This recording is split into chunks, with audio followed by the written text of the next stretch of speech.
Direct selling start చేసేటప్పుడు ఎటువంటి జాగ్రత్తలు తీసుకుంటే మనం తొందరగా సక్సెస్ అవ్వచ్చు అనేది ఈ వీడియోలో మనం చూద్దాం.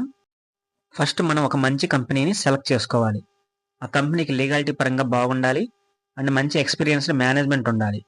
అలాగే ఆ కంపెనీలో ప్రొడక్ట్ చాలా బాగుండాలి. ఆ ప్రొడక్ట్కి పబ్లిక్లో డిమాండ్ ఉండాలి అండ్ పబ్లిక్ యాక్సెప్టెన్స్ ఉండాలి. అలాగే ఆ కంపెనీలో బిజినెస్ ప్లాన్ చాలా బాగుండాలి.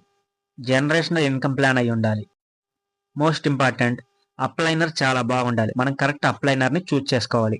ఆ అప్లైనర్కి మంచి నాలెడ్జ్ ఉండాలి, హెల్పింగ్ నేచర్ ఉండాలి. ట్రైనింగ్ సిస్టమ్ అనేది చాలా బాగుండాలి.